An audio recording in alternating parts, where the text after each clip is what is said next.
Musunod. Sun Cellular at Smart. Stay connected. Stay updated. Dream of Favor Travel and Tours. Experience your dream tour, travel with us. Best Cafe, 8-in-1 Coffee Mix.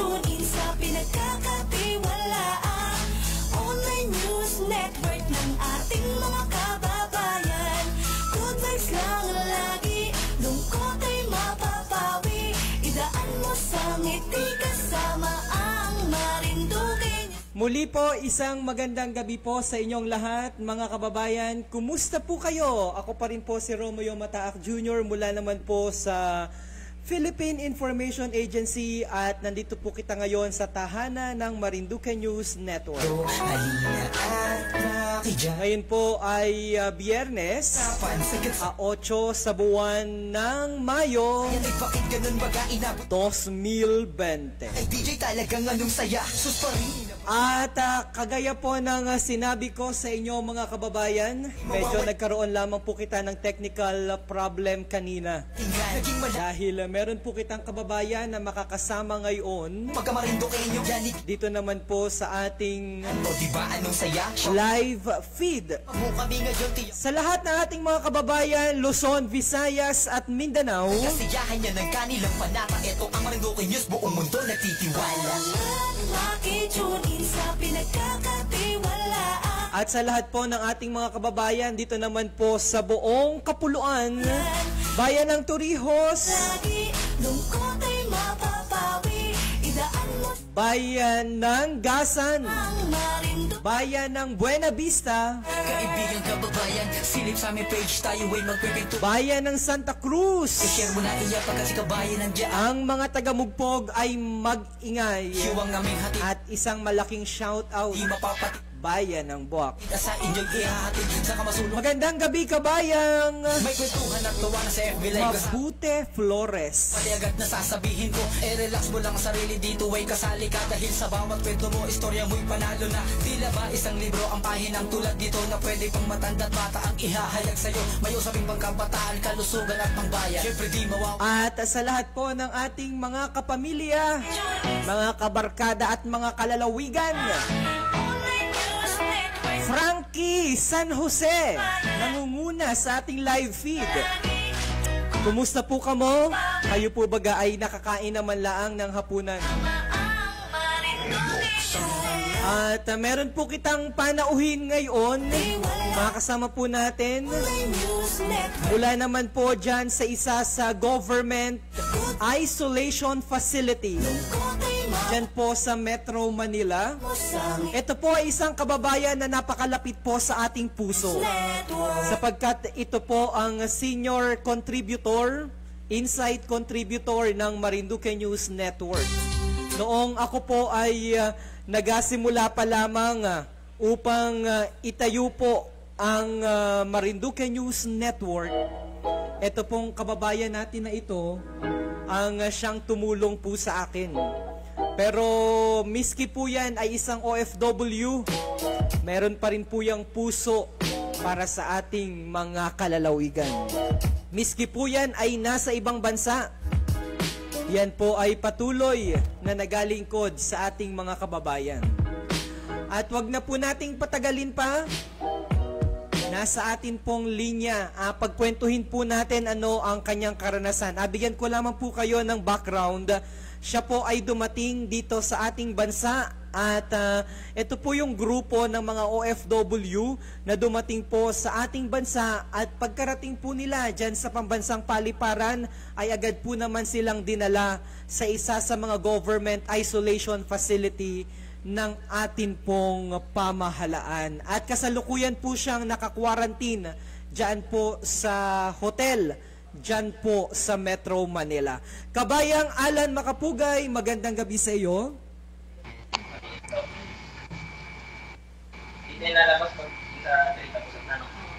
Hello kabayan, magandang gabi. Hello, kabayan. Hello ba ako?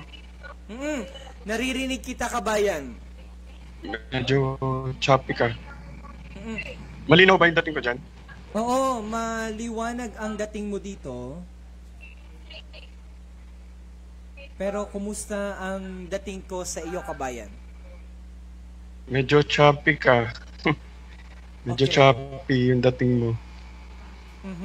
So, ang ating technical, Dave, mukhang nag-double yung kanyang boses. Okay. Okay, kabayan, magsalita ka lamang.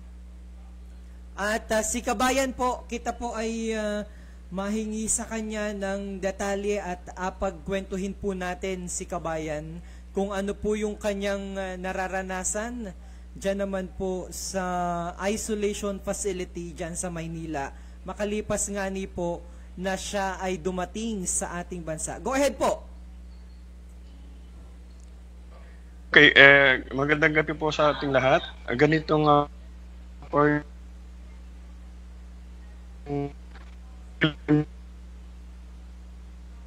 ang nag-assist sa amin Philippine Coast Guard kasi sila yung in charge sa transport services. So doon pa lang sa airport, pinasakay na kami sa Philippine Coast Guard na bus. Then kami naghintay doon, naka-standby lang kami kasi naghihintay rin sila ng protocol from OWA kung saan ang OWA kasi ang mag-designate kung saang facility kami dadalahin. So, almost 3 hours kaming naka-standby sa airport.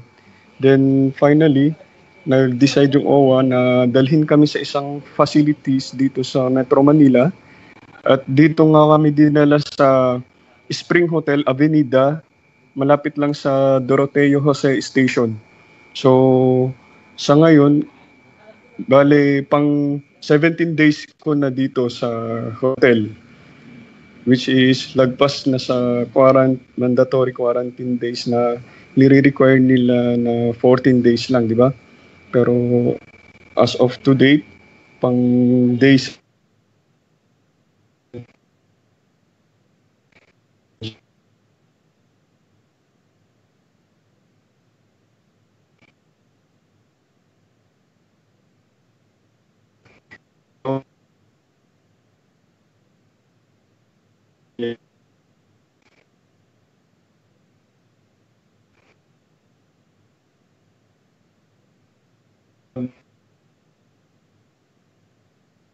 Nawala si kabayan sa linya.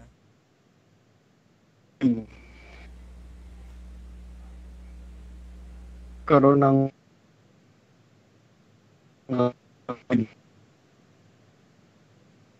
day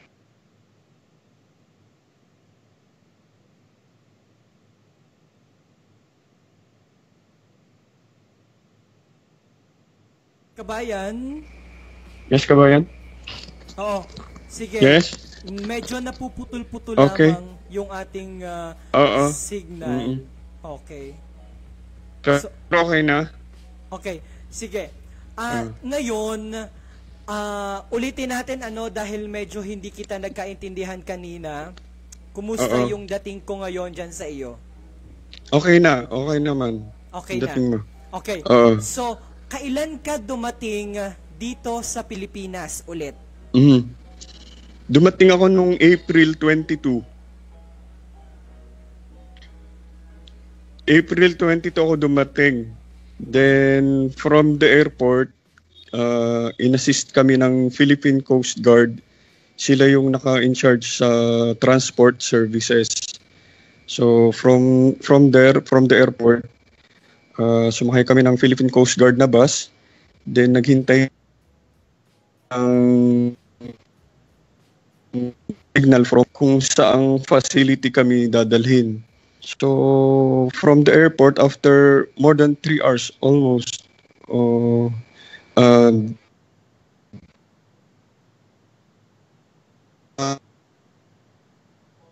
malapit lang sa Doroteo sa station. So sa ngayon, pang 17 days ko na naka-mandatory quarantine at hindi biro ang experience ng ganito. Sobrang medyo may struggle talaga.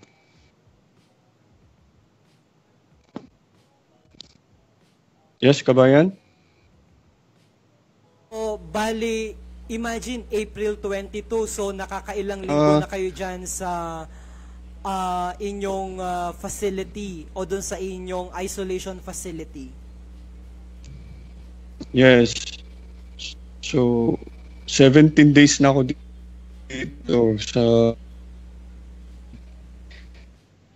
at nakita na kami one time ng OWA noong May 6.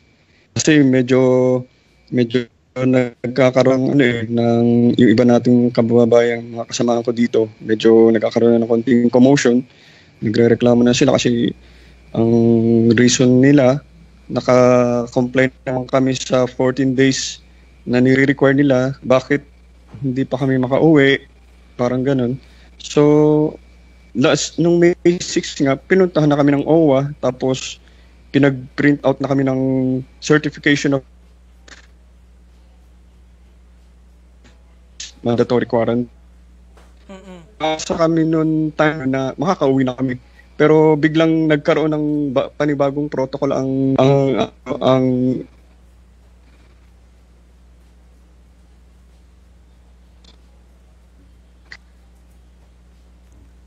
Okay. test.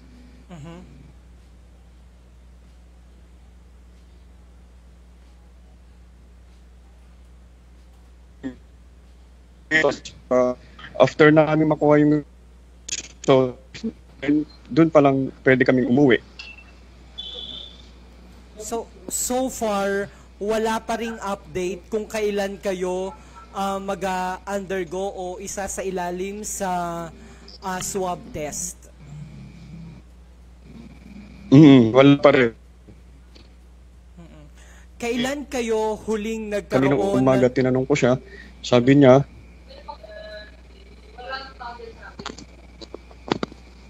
okay. Kabayan? Kailan kayo huling nabisita o nakausap ng mga kawani ng OWA?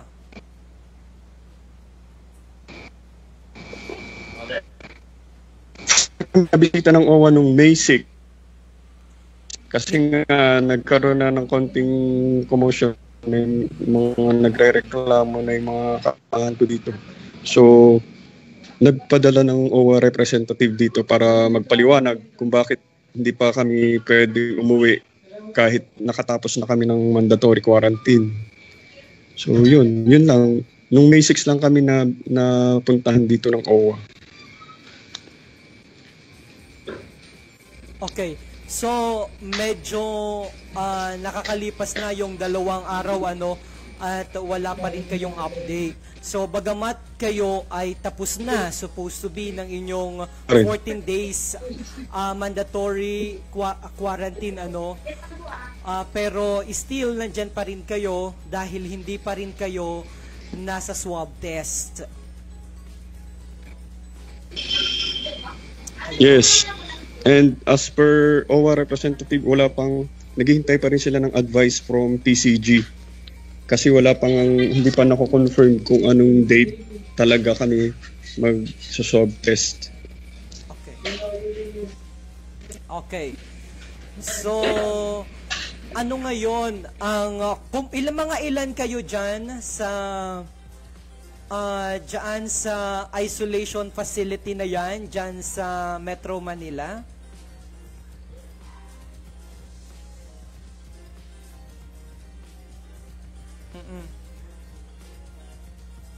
Kabayan, medyo kailangan mong i-landscape yung iyong video at ayun. Okay. So ayan, balik kita kay Kabayan. Yung tanong ko kanina, mga ilang OFW yung nandyan ngayon sa isolation facility?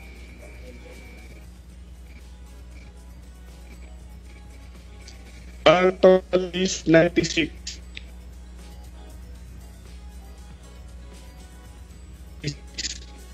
Bayad. Okay. Kumusta naman yung inyong mga pagkain?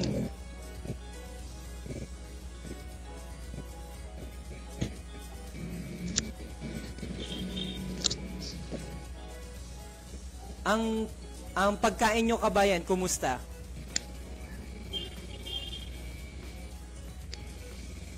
Ang pagkain? Okay naman ang pagkain, kaso lang, hindi siya on time. Understand, nanggagaling pa sa malayo daw yung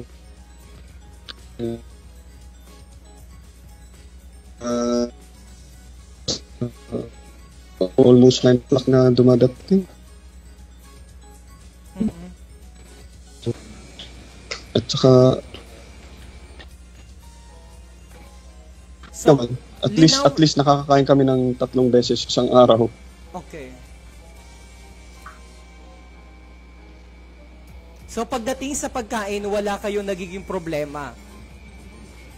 Oh, wala naman. Mabuti. Okay.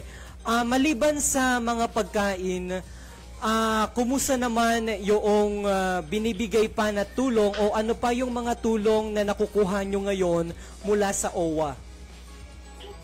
Sa ngayon, wala. Bali, nung May 6, binigyan lang kami ng protective mask, yung face mask. Yun, binigyan yan bang suot mo na face mask ay galing sa OWA?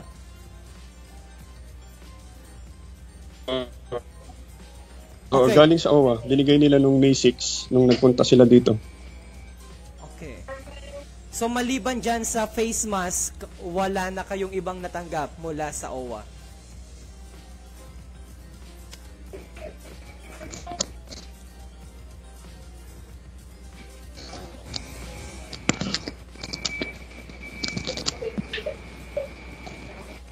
Medyo nahihirapan po kita na kumonekta kay kabayan dahil sa kasalukuyan po ay nandyan sila sa isang government facility dyan po sa Maynila. Okay. Kabayan, ganito na lamang para mas maganda. Babalikan ka namin mamaya, tatawagan na lamang namin ikaw sa inyong telepono para dire-diretso ang ating pag-uusap. Okay? Oh, sige. Sige, okay, kabayan. Sige, dahil salamat. Medyo nagkakaroon tayo ng struggle sa ating internet connection, manatili po kayo nakatutok, nakaantabay dito naman po sa Marinduque News at magbabalik po kami makalipas lamang ang ilang mga patalastas.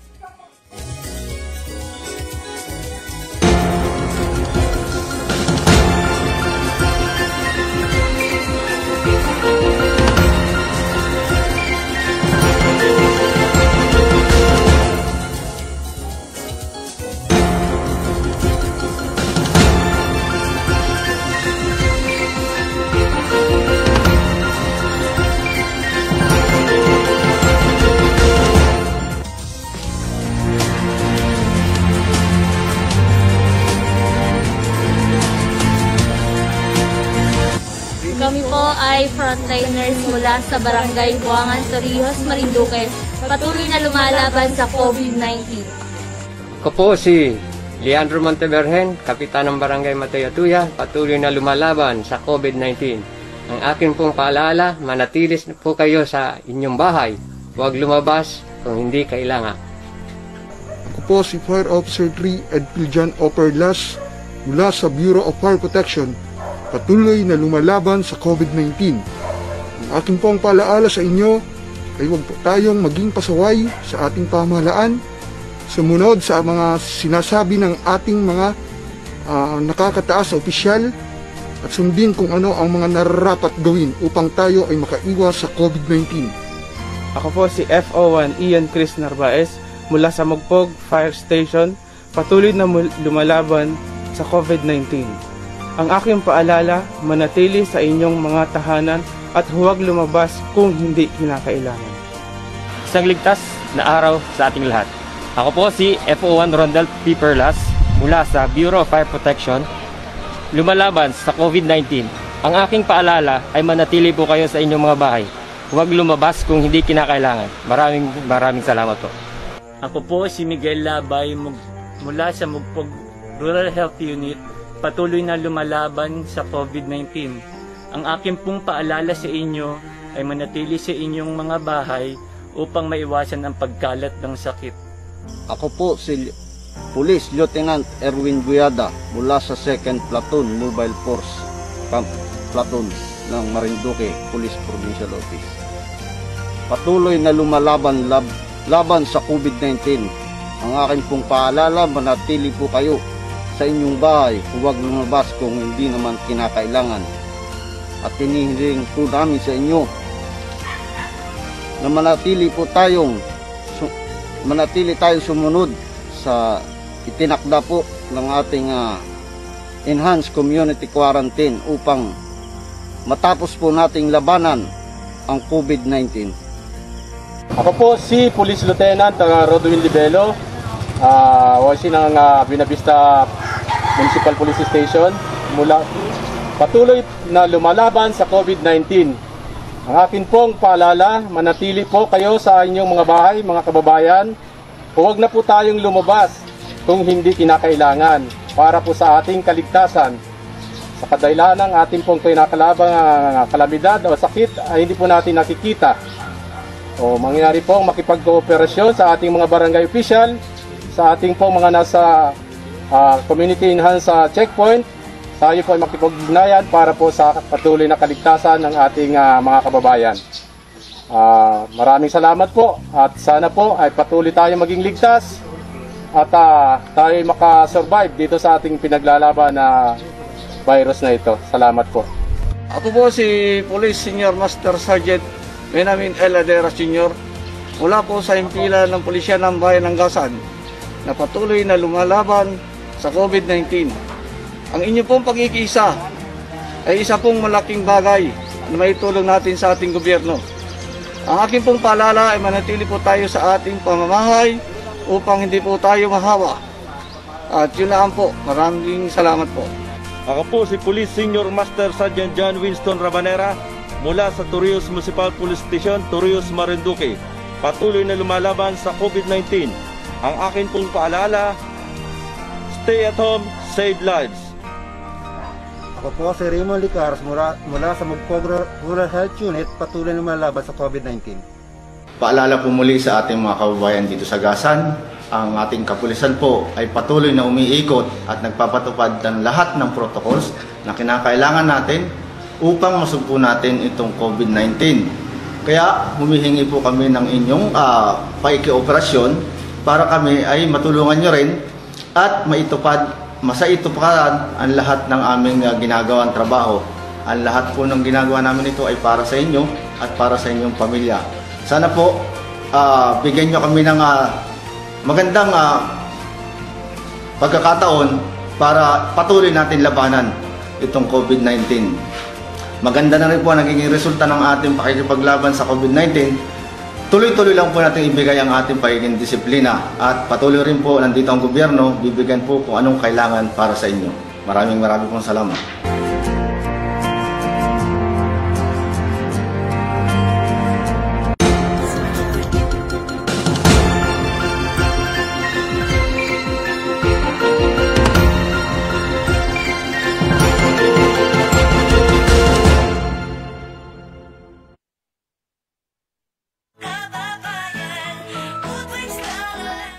Muli po kitang nagabalik dito naman po sa ating live na programa.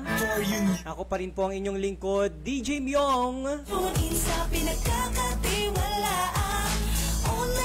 DJ Myong is in the house.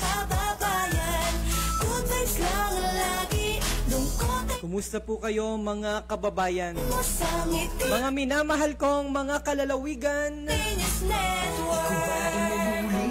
Sa buhay mo kabayan, tara na at makinig namin ka na sa... Maraming salamat po sa lahat ng mga frontliners. God bless po sa inyong lahat.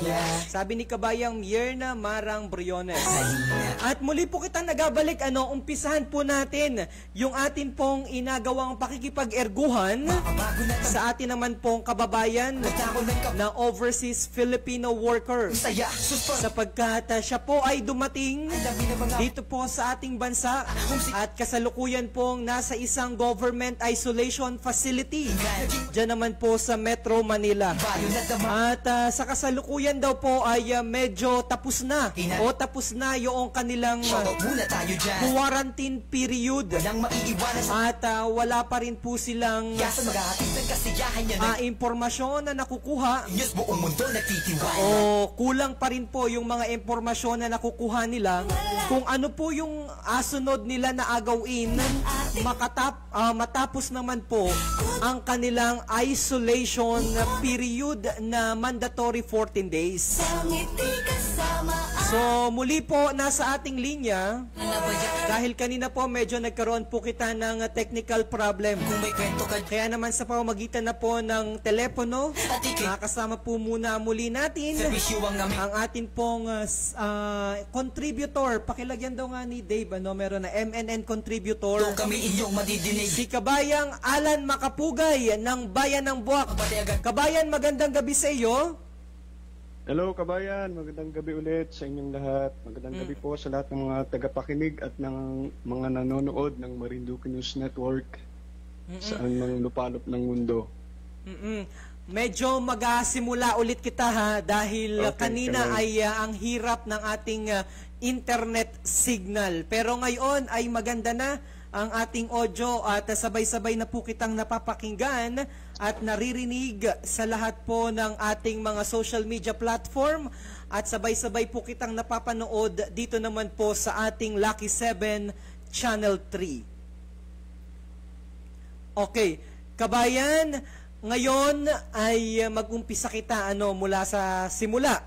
Kailan ka dumating dito sa Pilipinas at saan ka nanggaling na bansa? Okay, kabayan. Bale, dumating ako nung April 22. Galing ako sa Abu Dhabi, UAE. From Abu Dhabi, UAE. Okay. So, anong trabaho mo dun sa Abu Dhabi?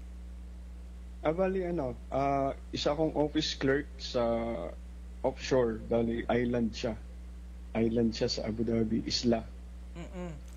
So, bago ka dumating dito sa Maynila o dyan sa Maynila, ay ano ang sitwasyon doon sa iyong bansa na pinanggalingan dyan sa Abu Dhabi dahil alam naman natin na hindi lamang ang Pilipinas ang nakaharap sa matinding pagsubok na ito, bagkus ay ang buong mundo. So, ano ang setup ng bansang iyong pinanggalingan? Bali kabayan, nung nag-start sila ng March 1 na mag-quarantine sa lahat ng mga nanggagaling, ng mga pabalik ng Abu Dhabi. Kino-quarantine na nila yung mga empleyado. So, ako naman, galing din ulit akong bakasyon. Bumalik ako ng Abu Dhabi ng March 18. So that time, hindi na ako nakapasok ng opisina. Diretso na nila ako sa hotel. At nakapag-mandatory quarantine doon ako ng 14 days hanggang March 30. Okay. Pagkatapos ay nung iyong 14 days mandatory quarantine sa Abu Dhabi, ay nung April 22 nga ay dumating ka na dyan sa Maynila. Oo. Okay. At pagdating mo sa Maynila, pakikwento naman kung ano yung naging sitwasyon ng pagdating mo dyan sa paliparan natin o dyan sa airport natin, dyan sa Ninoy Aquino. Okay. So, bali siya, Ninoy Aquino, NAIA Terminal 1. Dumating kami at around 5 a.m. So, naghintay kami sa OWA staff. Dumating sila ng alas 8 ng umaga. So almost 3 hours kami naghintay sa kanila kasi nga Tapos, ang nakabantay na doon is yung mga taga Philippine Coast Guard. Sila na nakabantay doon. So, hindi na kami makalabas ng airport. Kahit yung may mga sundo, hindi na nasundo. As in, talagang hindi kami makalabas. Gwardyado talaga kami nung time na yun. Then, nung dumating na yung OWA, sumakay na kami ng Philippine Coast Guard na bus kasi sila yung in charge sa transport services. So, nung nasa bus na kami, naka-standby din lang kami kasi naghihintay rin lang ng protocol yung Philippine Coast Guard from OWA kung saang facility kami dadalhin. Then, siguro naghintay kami ng almost an hour bago kami naibiyahe. Then, bago mag-alas 12 ng tanghali, nakarating na kami dito sa pinagdalhan namin, dito sa Spring Hotel Avenida, malapit sa Doroteo Jose Station. So yun, inano lang kami doon, yung parang in-endorse lang kami sa hotel management, then okay, nandun na, naka-designate kami sa mga kwarto-kwarto. Unfortunately, ako lang yung solo lang ako sa kwarto ko, then nalaman ko doon sa iba kong kasamahan, merong dalawa sa isang kwarto, tatlo sa isang kwarto. Pero siguro ino-observe din naman nila siguro yung physical distancing. Magkakahiwalay sila ng bed. Tapos okay. Yun.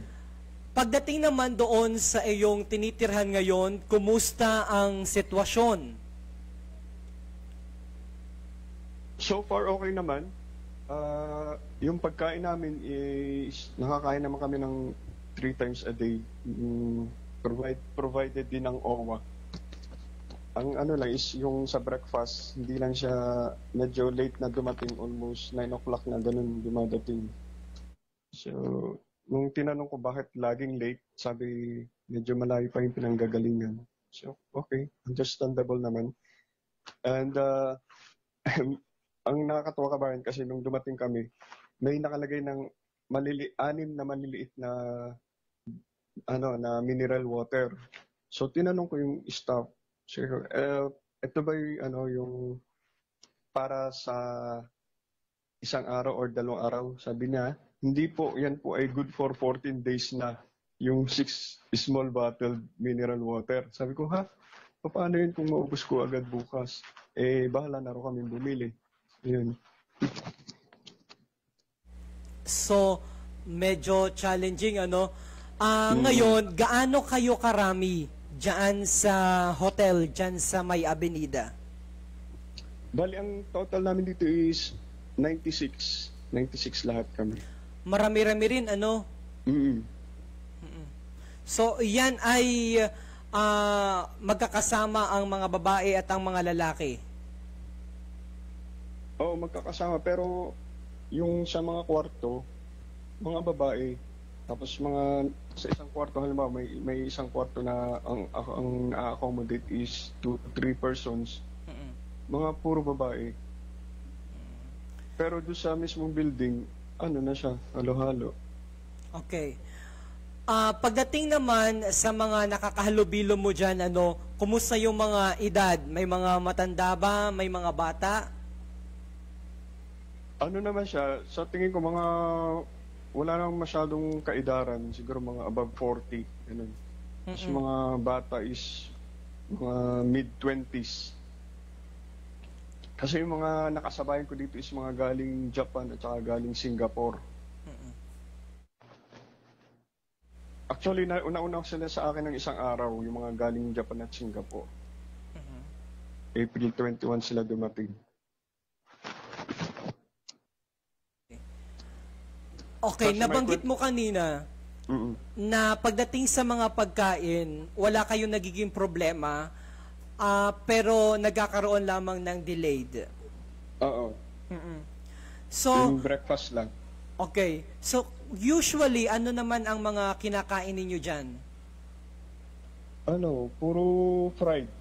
Usually, laging karne ng baboy. Yung adobong baboy, tokwat baboy, Tapos may konting gulay. So, dyan sa grupo ninyo na nandyan ngayon sa hotel, dyan sa may avenida, wala ka naman na nakita na medyo suspected sa COVID? So far, wala naman kabayan. Yun ang kagandahan ng sitwasyon namin dito. Walang nagpapakita ng sintomas ni isa sa amin. So, nabanggit mo kanina, natapos na supposed to be yung inyong 14 days mandatory quarantine period. So, ano pa ang nagiging dahilan at bakit hindi pa kayo napapalabas o napapauwi? Ayun, kabayan, maikwento ko lang bali, dumating yung OWA dito, first time kaming pinuntahan nung May 6. Natapos namin ang mandatory quarantine ng May 5. So, nung May 5, medyo nagkakaroon na ng konting commotion. Nakikipag-coordinate na kami doon sa OWA representative. Sabi namin, bakit wala pang dumadating? Nasa na yung certificate namin hanggang ngayon? Tapos na kami ng mandatory quarantine. Wala pang linaw kung ano ba, makakauwi na ba kami or hindi pa. So, naghintay kami hanggang dumating sila nung gabi ng May 6. Then, ipiniliwanag nila na hindi lahat hindi agad-agad makikater dahil nga na as of that date, nasa 45,000 OFWs na raw yung kanilang inaasikaso. So, dun pala, at least naliwanagan kami nung time na yun. So, nung sinabi nila na hindi pa kami makakauwi kasi nire-require pa na magkaroon pa kami ng swab test.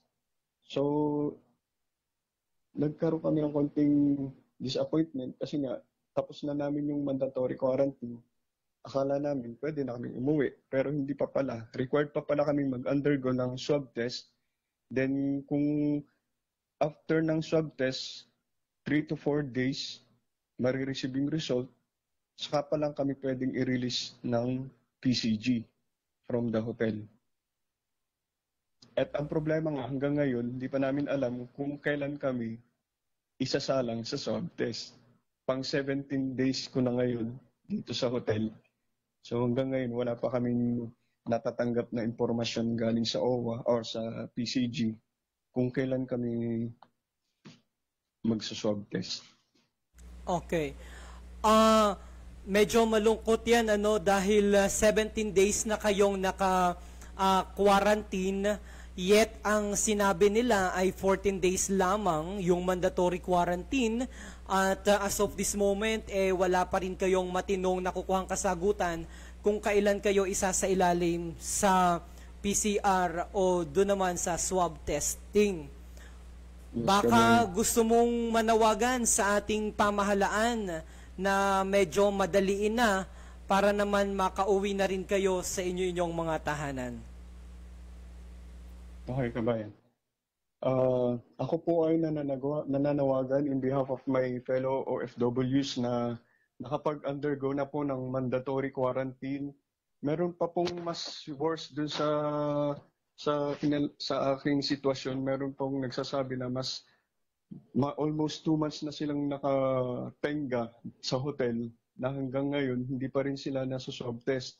So, ang amin pong kahilingan is kung maaari lang po sana na magkaroon kayo ng agarang aksyon na kami po ay makapag-undergo na ng swab test dahil lahat po kami dito ay medyo nag-struggle na at gusto na rin pong makauwi at makapiling ng aming kani-kanilang pamilya. Yun lang, kabayan.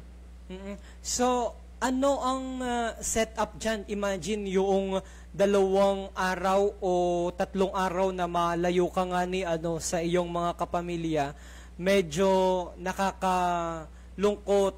Sa sitwasyon nyo dyan o ikaw dyan in particular sa iyong inatirhan, ano ang iyong nararanasan, ano ang iyong nararamdaman?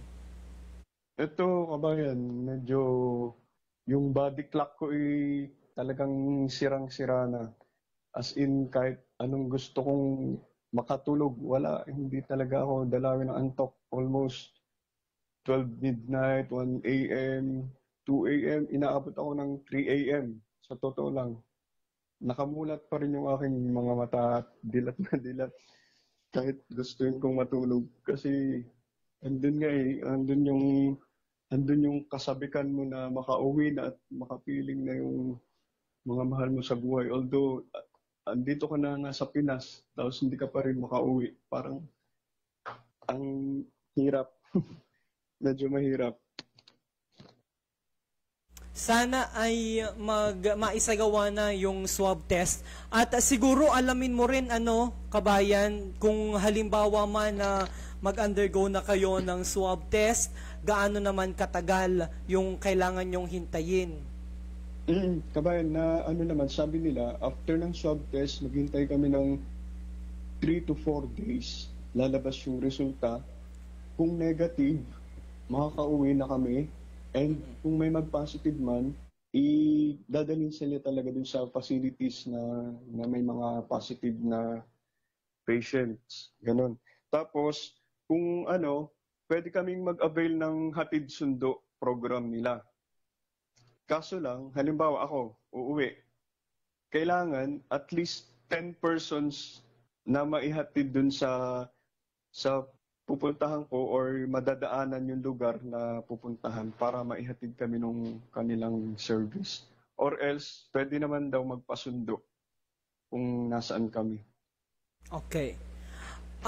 Ngayon ay nagkaroon kami ng pagkakataon na doon sa Philippine Information Agency virtual presser kanina at nakapanayam natin si Dr. Emmy Rose Moreno ng Mimaropa Regional at tinanong ko, clarify ko yung struggle ng ating mga kababayang OFW kung sila ay nakapag mandatory 14 days mandatory quarantine period na dyan sa Maynila o dun sa isa sa mga government facility o isolation facility, pagdating ba nila doon sa kanilang destination province, sila ba ay kinakailangan pang undergo ulit ng another 14 days na quarantine? Ayon kay Dr. Moreno, yung kasagutan niya kanina, ay naobserbahan daw nila na may mga OFW na kapag natapos na yung kanilang 14 days na quarantine period dyan sa Metro Manila, hindi daw agad na uwi sa kanilang mga province destination, na nagiging dahilan upang sila ay mag-undergo ulit ng 14 days quarantine period doon sa destination province na pupuntahan nila. Ang kanyang advice, which supposed to be dapat daw ay hindi na magkakaroon ulit ng another 14 days quarantine period kung natapos na at nagkaroon na ng certificate mula naman dyan sa isa sa mga government facility ng ating pamahalaan. Sa iyong case, dyan sa May Avenida. So, ang ina-advise niya sa ating mga kababayang OFW ay diretso na ng uwi kung magkaroon na at maaprubahan na ng PCG, dahil dyan sa inyong opisina na banggit mo kanina na merong mga sundalo na nakabantay, kaya hindi kayo agad-agad at hindi kayo pwedeng makalabas. Yes, kabayan. So, dyan sa inyong hotel, ilang sundalo ang nakabantay? 2. Okay. 2, kabayan.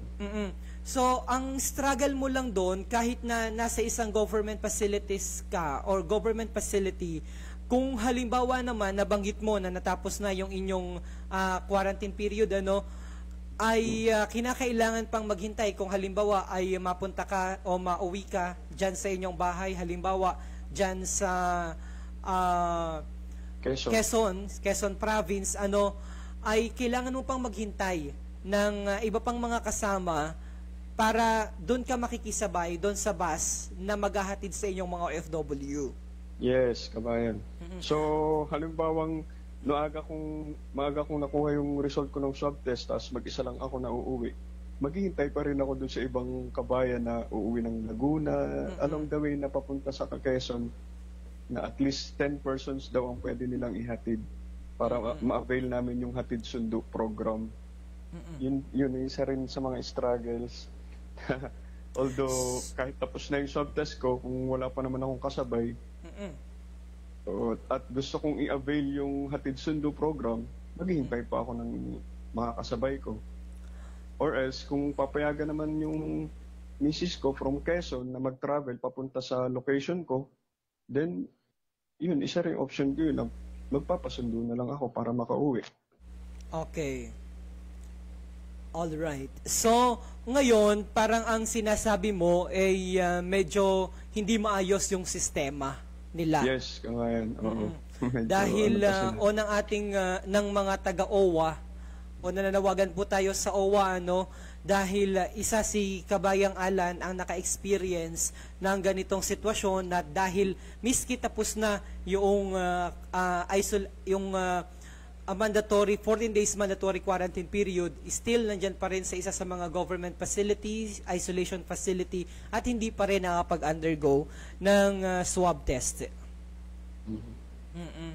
Kabayan, baka may gusto kang ipananawagan na hindi mo nasabi kanina sa ating mga kababayan din na OFW na tatagan nila yung kanilang kalooban. Oo. Ayun nga, kabayan, sabi ko nga, sa mga kapwa ko OFWs na nagbabalak umuwi ng Pilipinas ngayong sa ganitong sitwasyon, magbaon po kayo ng napakaraming pasensya, pangunawa, at saka pagtitiis. Yun ang baunin natin, at magbaon ng maraming dasal. Saka yung mga basic needs, yung mga kabayan, magdala kayo ng mga instant coffee, biscuit, yung mga hygiene kit, yung sabong panlaba. Kasi ngayon, walang laundry store na pwedeng maglaba ng ating mga damit habang naka-quarantine. So, hindi rin naman pinoprovide. Yung mga basic needs lang ang kailangan. At saka mahalaga rin kung meron tayong pera, yung Philippine peso. Kasi may mga pangangailangan tayo na hindi kayang i-provide ng OWA. So yun, ay naalaw naman nila na magpabili sa labas dun sa mga hotel staff. Sila yung bumibili. Yun. Mga kabayan. Okay. Gusto nyo umuwi. At nabanggit mo kanina bago tayo sumalang o kahapon nung nagkaroon tayo ng pagkakataon na makapag-usap ay kung hindi rin naman talaga ipag-uuwi pa dito sa Pilipinas ay wag na lang munang umuwi. Yes, kabayan. Dahil medyo naging mahirap para sa iyo yung iyong nararanasan dito. Oo, kabayan. Mahirap. Kaya kung talagang hindi naman talaga kinakailangan na umuwi, wag na munang umuwi kung sakasakali. Kung ayaw nilang maranasan yung ganong senaryo, so better magtiis na lang muna kayo dyan kung nasaan kayo.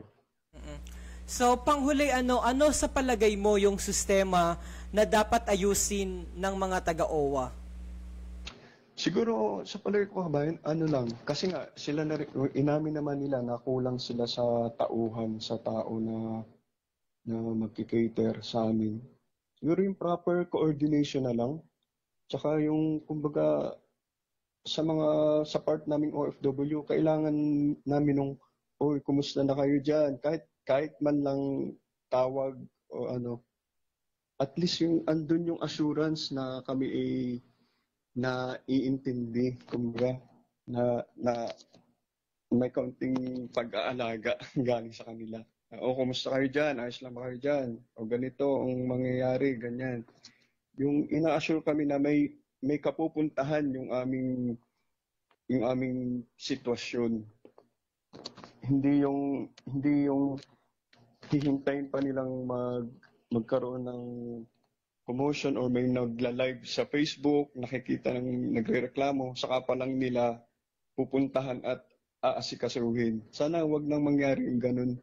Kumbaga, sa sitwasyon ngayon, dapat magkakaisa, magtutulungan na lang, magkakaroon na lang ng proper coordination. Right, maraming salamat sa oras mo na ipinagkaloob sa amin at pagbahagi ng iyong mga nararanasan diyan sa isa sa mga isolation facility ng ating pong pamahalaan. At maraming salamat din, kabayan. At yan po ang tinig ng ating contributor dito po sa Marinduque News at ang isang overseas Filipino worker nating kababayan na kasalukuyan pong nandyan sa may hotel, dyan sa hotel sa may Avenida. Yan po si Alan Makapugay. At kabayan, tayo po ay magbabalik dito po sa Marinduque News para naman po sa ating erguhan with DJ Myong. Mula sa malungkot ay mag-transition naman kita sa medyo masaya na kwentuhan. Ano po? Magbabalik po kami. Makalipas po ang ilan lamang mga patalastas.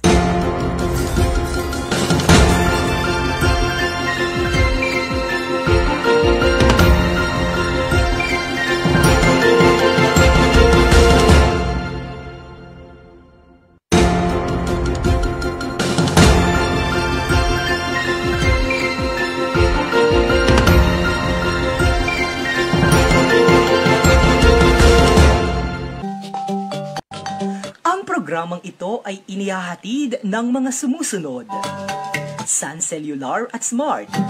Stay connected. Stay updated. Dream of Favor Travel and Tours. Experience your dream tour. Travel with us. Best Cafe 8-in-1 Coffee Mix. The Buwak Hotel. Your hotel in Marinduque. Relaxing comfort like home. Villa Atelana Resort. Your resort accommodation in Maniwaya Island. Marinduqueño Association of the Capital Area. An organization of Marinduqueños in Maryland, USA. Ako po si Jovelyn De Los Santos Sintay from Bulyasmin, Buwak, Marinduque. Nag-umpisa po ako minom ng Best Cafe 8-in-1 Herbal Coffee Mix last September. That time po nakakaramdam po ako ng sakit sa dibdib, hindi po ako makatulog ng maayos. Tuwing 12 midnight po nagigising ako, hindi na po ako makatulog hanggang umaga. Nung nag-umpisa po ako minom ng Best Cafe 8-in-1 Herbal Coffee Mix, naging okay po yung pagtulog ko. Tapos yung paninikip po ng dibdib ko, unti-unti na po siyang nawawala. Then po yung mga konti-konting varicose sa katawan ko, napansin ko po siya na habang umiinom po ako ng Best Cafe 8-in-1 Herbal Coffee Mix, nawawala po siya, bali nagpe-faded po siya. Tapos po, ang kagandahan po dito sa Best Cafe 8-in-1 Herbal Coffee Mix, ano po siya, sugar-free po siya. Ang nagbibigay po sa kanya ng tamis is yung stevia po. Kaya doon po sa mga katulad ko na hindi makatulog, tapos po medyo may nararamdaman sa katawan, may naninikip ang dibdib, may diabetes, meron pong ulcer, nire-recommend ko po ang Best Cafe 8-in-1 Herbal Coffee Mix. Makakatulong po ito ng malaki sa inyo. Best Cafe 8-in-1 Coffee Mix. All natural ingredients. Rich in malunggay, mangosteen, guyabano, barley grass, and agaricus mushroom. No sugar added. Available in selected drugstores and groceries nationwide. Ang Best Cafe 8-in-1 Coffee Mix ay mabibili rin sa mga piling tindahan sa Marinduque. Tumawag lamang sa 0908-911-9411 o kaya ay sa 0966-887-3588. Toto Noel, Head and Body Relaxation from Japan. Feel better, relieve stress and pain. Don't forget to relax yourself. For more information and reservation, please contact 0907-452-4687 and 0977-733-9290. Visit also Toto Noel Facebook page at Toto Noel Marinduque. Toto Noel Head and Body Relaxation at Kawit, Buwak, Marinduque.